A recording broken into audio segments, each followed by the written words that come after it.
What is up, everybody? I'm excited to basically start doing a little bit more Hearthstone content. So this video is actually going to be a review on some of the Descent of Dragons cards that are coming out pretty soon. So Blizzard gave us a ton of cards already from the get. I think it was something like 36 to 40 cards or something like that. And there is a ton of powerful cards in this set. Being that it's the last set of the year before everything switches over, generally speaking, they end up putting out a bunch of broken cards in the last set. I don't want to say broken, but just very powerful. So you're going to be seeing a lot of these cards in the near future, obviously when they release, but also over the next year or so. Very excited to get this set. You get some new mechanics. You got Invoke with this new hero dragon that's basically across 5 different hero classes, basically the 5 evil classes. This review will actually not include that dragon. It will include just the first 10 cards that have been revealed so far on the website, and that's kind of how I'm going to go down the list. Eventually I'll probably review the dragon and the mechanics as well, but for now, let's get into these first 10 cards.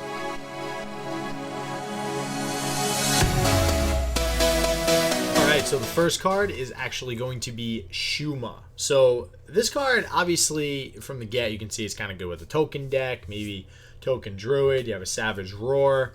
If you throw it into a Warlock deck, you have Bloodlust. So obviously, yeah, tokens, great, cool. But, I don't know. I think it's a little slow. It happens at the end of your turn. The upside is that it is a 7 health minion, which is kind of hard to get rid of. So obviously, if you're summoning all these tokens at the end of your turn, on your opponent's turn, they not only have to clear the tokens from the board, they also have to deal with a 7 health minion. And sometimes that's hard to do both in one turn, depending on the spells, depending on the class. So I do like that. However, I think there's a lot of better cards. You have cards like Whispering Woods, the Forest's Aid, Dark Whispers, Whispers of the Old Gods. I mean, these are all cards that summon basically a board full of tokens. I would say I think Forest's Aid is better than this. I like Forest's Aid better, being that it's twin spell, and it also summons 2/2 tokens, which are a little bit stickier, a little bit harder to get rid of. Overall, because of that, I'm going to give this a 3 out of 5, which is actually, it's a legendary, and it's probably one of the worst cards that I'm rating in this set of 10. Hey, if you like what you're seeing so far, hit that sub button.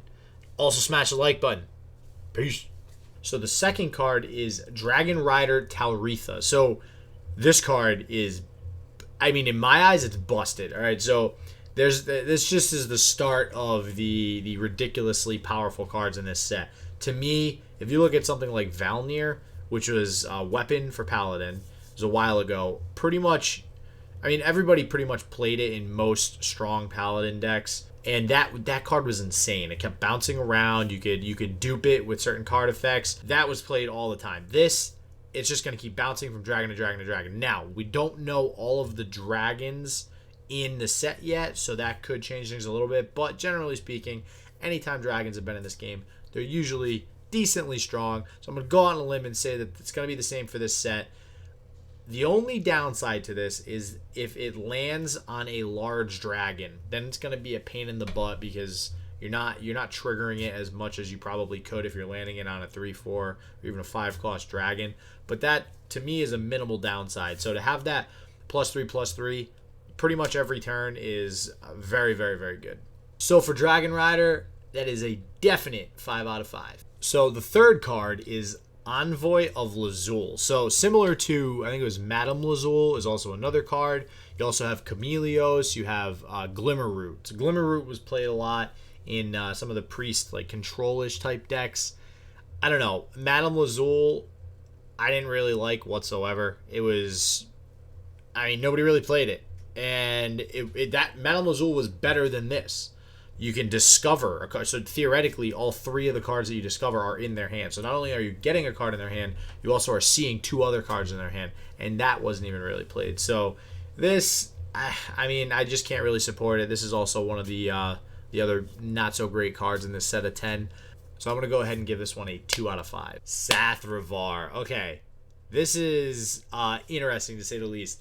I love this card design. I always love cards like this that allow you to get multiple copies of a single card in your deck, because generally speaking, in any card game, there's usually a card or two that if you have multiple copies, it becomes busted just inherently having those copies in your deck. So I do like that for this reason. It's similar to Lab Recruiter. It's similar to Mimic Pod, cards like that dupe stuff in your deck and hand. However, a little bit of a downside to this is obviously, I mean, you're paying 9 mana for a 5/5 body.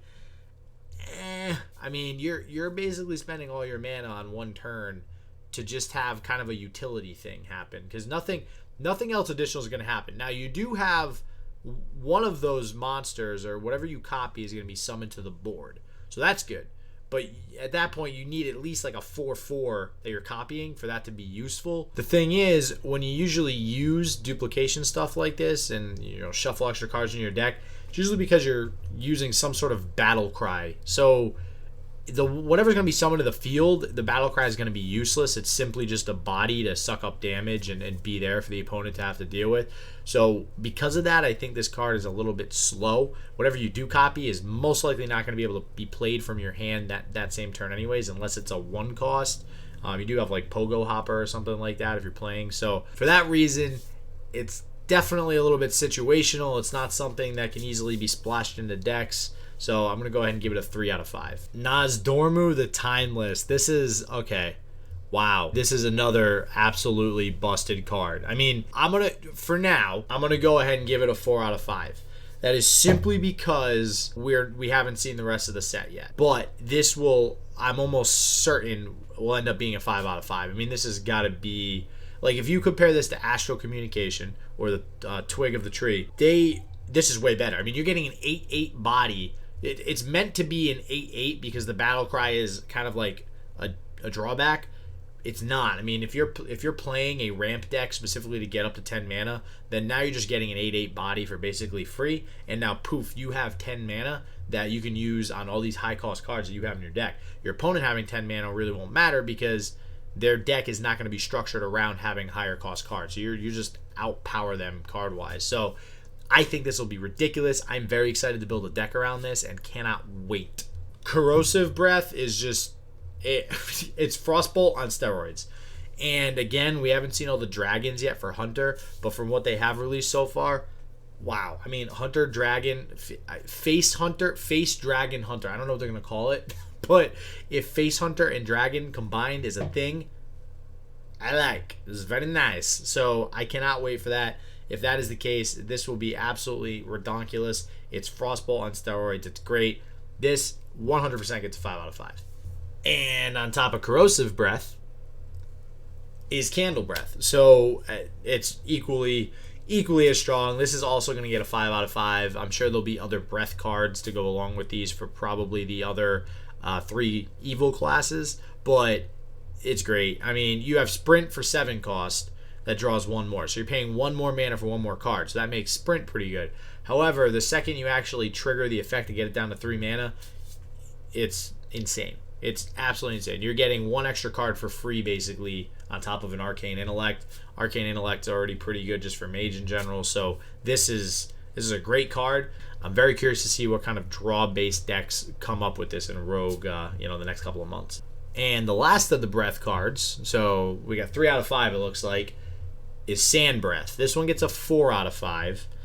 It's pretty good. It's basically you get Divine Shield +1/+2. That in comparison to other things like Seal of Champions, Pharaoh's Blessing.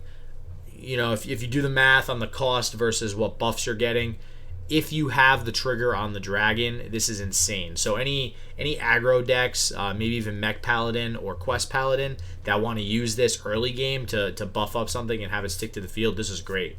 It's absolutely great. You're basically, I think there's another card, I forget the name of it right now, but it's pay 1 to give somebody Divine Shield. I know there's Auto Defense Matrix, which is a secret, costs 1. When you're attacked, you get Divine Shield. So basically, you're just paying for the Divine Shield with that cost. Getting the +1/+2 on top of that for free is pretty nice. It's basically 1 to 2 mana's worth of cost again that you don't have to spend anything on. So I think this would be very good in aggro decks. And I already hate playing against Mech and Quest Paladin, so I'm not exactly happy that this card is released. But hey, we'll see if it ends up doing well, like I think.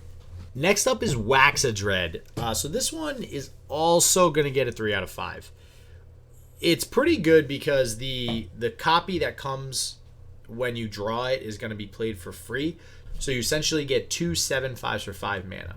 So that's good. But when you compare it to other things like Astral Tiger and Direhorn Hatchling and what was it, White Eyes, Immortal Prelate, like these things that shuffle other copies into the deck. Immortal Prelate actually keeps all buffs. So when you draw it again, you can play it for the same cost with buffs. I rank that above Waxadred, and then probably Waxadred. The Astral Tiger, that just shuffles it back into your deck. You draw it, you have to pay the mana cost again for just, okay stats. So I do think Waxadred's better than those, but I don't really know how useful it's going to be. I don't think there's going to be any sort of deck in particular built around it. I mean, there is that draw card that we just went over, that breath card, that maybe you draw through a lot and get the Waxadred. I don't know, maybe some combo around that, but it doesn't really seem like it's going to be a thing to me. So definitely a 3 out of 5 on this one. And finally, Deathwing Mad Aspect. I feel like they always got to have some like blow up everything card. So that would be this card. For that reason, I'm going to give it a 4 out of 5. Seems like it could be pretty useful. It's only for warriors. So as usual, going a control route. This will probably be decent in control decks. It's actually similar to the actual Deathwing, but that is obviously a neutral card.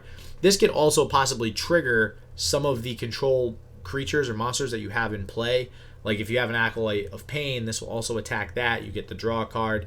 If you have something else that triggers off of taking damage, you get that effect too. Now, they most likely won't survive, so you're not going to get double triggers, but at least you're getting some sort of added effect for also destroying your field, which is good. Whereas, let's say you Twisting Nether a field. I know it's not a warrior card, but let's say you Twisting Nether a field, or a Brawl. Let's use Brawl because it is warrior. You're not going to get Acolyte of Pain's effect or anything else that takes damage for that matter. So that makes this pretty good. I think it'll be a pretty much auto-include in any control warrior decks for 8 cost. And you have a big body on the field, assuming it survives afterwards. 4 out of 5. And that is the 10. So I will probably be doing 10 more each video throughout next week. I know the set releases early December. If I don't catch up, I'll probably increase the amount of cards I do per video, but I want to kind of keep it down to a nice little chunk. Be streaming Hearthstone this weekend. Definitely hit me up on my stream if you want to come chill, talk a little bit of Hearthstone, and I'm looking forward to seeing you guys there. Until then, have a great rest of the week. Peace out.